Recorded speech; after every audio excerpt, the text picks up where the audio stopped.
nos tocó exponer la pena de muerte en México y sus antecedentes. Bueno, la pena de muerte o pena capital ha existido a la par con la humanidad, según Amnistía Internacional en 1977. Solo 16 países habían abolido la pena de muerte para todos los delitos, pero 31 años después, en diciembre de 2008, esa cifra ascendió a 92, con lo que dos tercios de los países del mundo ya han abolido la pena capital en la ley o en la práctica. Bueno, ahora en México la pena de muerte existió desde la época prehispánica y el antecedente más inmediato del reciente pasado en el artículo 22 de la Constitución de 1917, su párrafo tercero originalmente establecía, bueno, queda prohibida la pena de muerte por delitos políticos y en cuanto a los demás, solo podrá imponerse al traidor a la patria en guerra extranjera, al parricida, al homicida con alevosía, premeditación y ventaja. Bueno, al incendiario, al plagiario, al saltador de caminos, al pirata y, y a los reos de delitos graves del orden militar. Una, dos, tres, ya. La garrucha es un instrumento que se relacionaba con la pena de muerte en la Nueva España cuando regía la Santa Inquisición.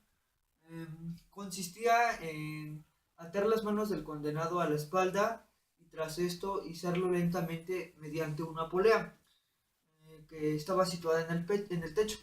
Luego se dejaba caer con violencia pero sin tocar el suelo. La maniobra solía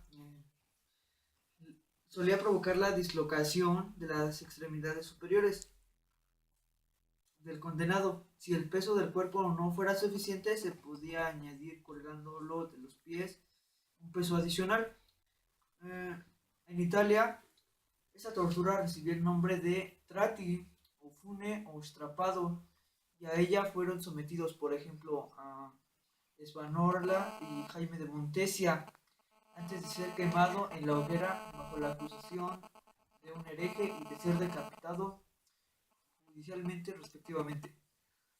Respecto a este instrumento, la garrucha.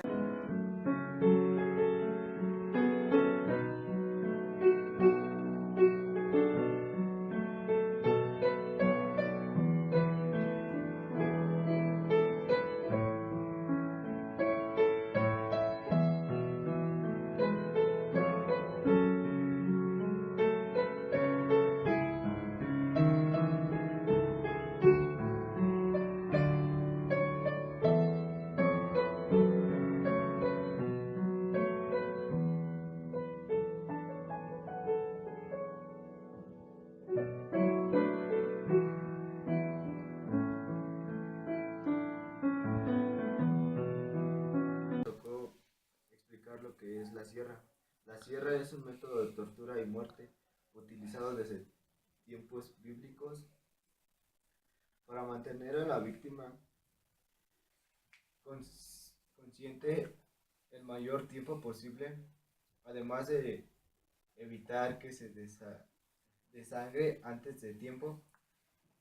Le colgaban, lo colgaban boca abajo de forma que su cerebro estuviera bien irrigado, mientras el verdugo comenzaba a cerrar al condenado desde el ano a los genitales, verticalmente hacia el abdomen, de tal forma que no perdía el conocimiento hasta que la sierra llegaba al ombligo y algunas veces hasta el pecho.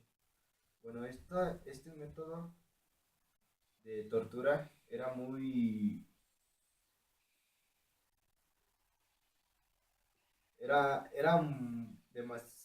demasiada tortura para el individuo ya que sufría demasiado. Bueno, a mí me tocó hablar de el garrote. Bueno, el garrote es una máquina utilizada para aplicar la pena capital originaria de España. Estuvo vigente en este país legalmente desde 1820 hasta la abolición de la pena de muerte en la Constitución de 1978. También se utilizó en diversos países de Iberoamérica y durante la conquista de América. Este mecanismo de actuación, el garrote, de forma evolucionada, consistía en un collar de hierro que, por medio de un tornillo con una bola al final,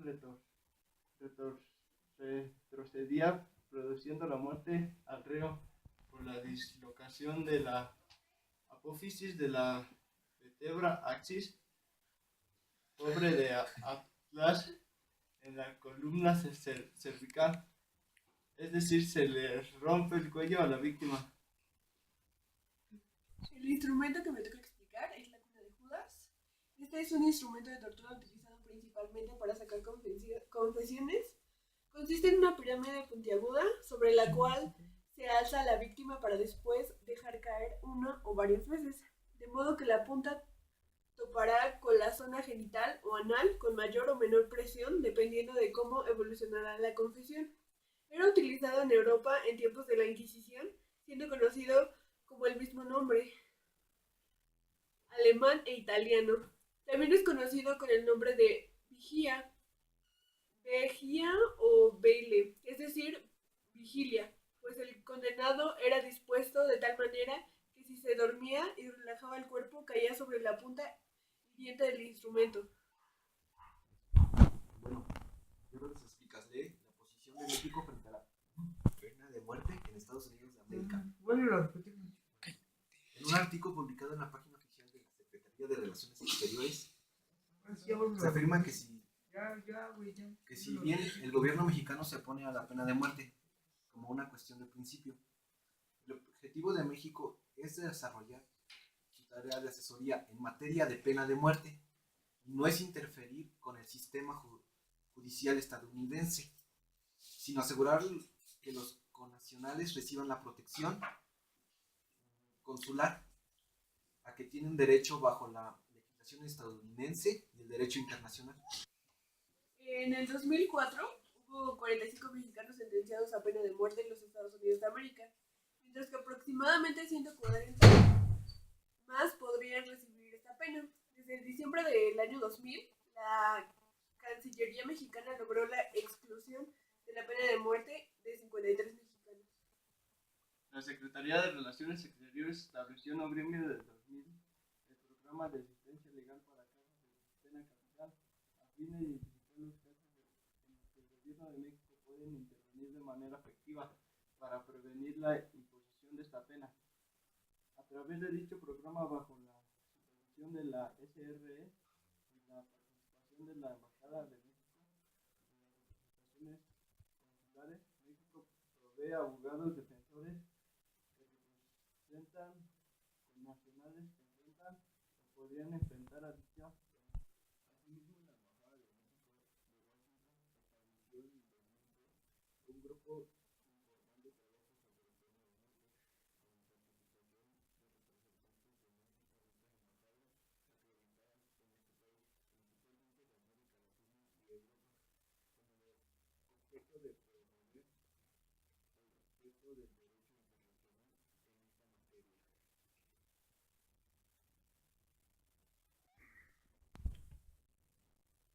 La aplicación de la pena capital es cada vez más restringida en los países que no la han abolido totalmente.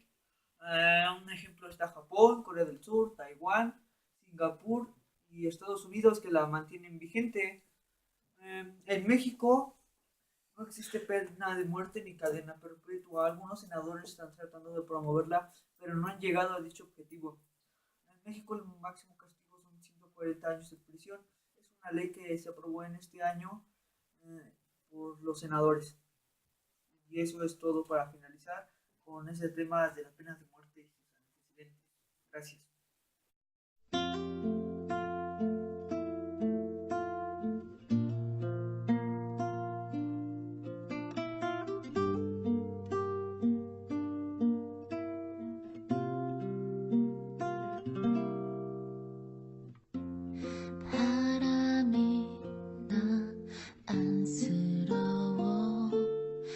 부서지듯 감싸 날 안아준